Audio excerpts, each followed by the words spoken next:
Hello mga Coops, andito tayo sa La Trinidad. Facing tayo sa munisipyo nila.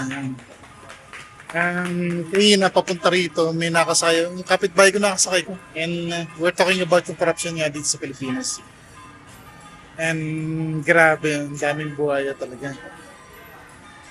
Yun nga, merong celebration ngayon dito, Indigenous Peoples Month ngayon dito sa La Trinidad. And we're here to cover it. And syempre, segue tayo dito sa isang channel natin. Kaya nga, naisip ko bakit sinasabi nila mas maganda ang buhay nung araw ni dating Ferdinand Marcos Sr. Kasi pala, walang bat nung araw. Oo, walang value-added tax. Kaya pala ang bilihin mas mura, di ba? Yun yung nagpapamahal sa sa goods and services natin dahil sa bat. Biro mo ngayon 12%. Nung araw 0%, di ba? So, ayun, nakakalungkot kasi after nung term ni Marcos Sr., nagkaroon na ng BAT. So, it was President Cory's term nung na-introduce or na-include yung value-added tax sa mga goods and services. Hindi ko alam yung exact figure before nung in-introduce nila yung value-added tax, but now it is 12%. Meaning, 100 mo plus 12 pesos. Diba? So it doesn't make, talaga, pahirap ang buhay ngayon eh. Yung mga nakaupong government officials ngayon, gusto nila, pahirap. Diba? Samantalang nung araw, pwede naman pala, wala tayong bat nung araw, walang value-added tax nung araw. Imagine that. Di ba kaya sabi ng iba, mas masarap mabuhay dati. Kasi nga, walang value-added tax, di ba? Siguro yung income tax noon, meron man, but nagagamit ng gobyerno sa mga projects. Biro mo, si Marcos Sr., ang daming naiwan na projects, di ba? So you can hear the gongs kasi nga, celebration ng Indigenous Peoples Month here in La Trinidad. So yan, nandito tayo to cover it. And syempre, makiwat-wat na rin tayo dito. Yan. Ayun nga, so sabi nga nila, bat is bat, di ba? Tax yan eh. So when you add the tax sa isang goods and services, tumataas yung prices, di ba? Sa goods.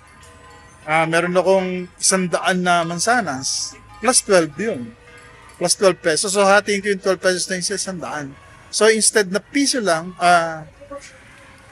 piso lang ang isang mansanas, Congratulations. tataas siya. Mamayang tigisang lang nagporma. Kasi nga merong value-added tax. Now, if I hire somebody else, it's services yun, di ba? So another 12% yun. Kaya talagang tumataas yung bilihin. I-welcome tayo ba? So, Team Pugis Elementary School. Yung tourism officer nila, si Sir Baldred yun eh, dito sa La Trinidad. So yung sabi nga nila, mas masarap mabuhay nung araw. Kasi nga, walang value-added tax, di ba? So kung aalisin natin yung value-added tax ngayon, do you think gaganda ang buhay ng mga Pilipino? Natural, di ba? Kasi, una, yung presyo ng bilihin, bababa yan. Yung mga services, bababa rin yan. Kasi yung 12% mawawala eh. Kung sasabihin nitong si Finance Secretary na malulugi ang Pilipinas, I don't think so. Hindi malulugi ang Pilipinas. Bakit? Kasi ngayon, nakukurakot lang yung pera, di ba? Tax yun eh. Nakukurakot lang yung pera. So, kung aalisin natin yung totally yung VAT, like before, nung kay Marcos Sr., nabuhay ang Pilipinas nun eh. Masaya yung mga tao. Di ba? Kasi nga, mababa yung presyo ng bilihin, mababa yung services, yung charges nila, mababa. Kasi nga, walang VAT. So, nabuhay tayo nung araw na walang VAT. Di ba? E ngayon, sabihin ni Finance Secretary, malulugi tayo. I don't think so. Kasi we have been there eh. Walang VAT nung araw eh. Tapos ngayon, 12% yung VAT, nakakalungkot. Tapos ang mangyayari, yung tax na nakukolekta ng gobyerno, kinukurakot lang. So ang dami talagang pera ng Pilipinas. Marami ang pera ng Pilipinas, yet marami din yung magnanakaw. Yung mga crocodile kayo, mga linte kayo. Yan lang muna. Hoping ma-enlighten ko kayo kasi na-experience ko yung panahon ni Senior. Ganun na ako katanda. Na-experience ko yun. Tapos, nagalit din ako sa kanya nun kasi nga, ang media nun is controlled. Isa lang yung media nun eh. Ngayon, maraming social media personalities. I'm one of them.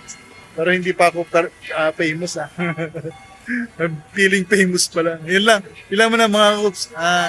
Wait kayo kasi bala kong baguhin yung channel ko eh. Parang yung mga Coops. Pero, let it be muna. Yan muna yung magiging channel ko. Kaya nga, yun nga. Mag-comment kayo dyan kung okay ba kayo natanggalin talaga yung bat or babaan. Patay na natin sa Thailand 7%. Diba? So, yung ang epekto kasi niyan, prices ng bilihin, goods and services bababa ng 5%. So, yung instead na 12 pesos, magiging 5 pesos na lang. Diba? 7 na lang. So, makakatipid ka pala ng 5. Mali yan. So, yung 12 minus 5, 7%, which is same level ng Thailand. So, makakatipid tayo ng 5 pesos. Imagine that. Kung daily, you are consuming something with goods and services. Diba? Yung 5 pesos na yon into 30, ilan na? 150 pesos. Sa isang taon, magkano? Laki, diba? So, maraming matutuwa. Kung baba yung bat, huwag na muna natin tanggalin, baba na lang muna. Para maraming makinabang. Congratulations kanya yung Lahat panalo, diba? Instead na ilan lang yung nananalo ngayon. Through corruption, no? Yung mga congressman lang, ilan lang sila, tsaka yung mga sila. Buhaya na yan. Mga buhaya ng... Ilan mo na? Mga peace.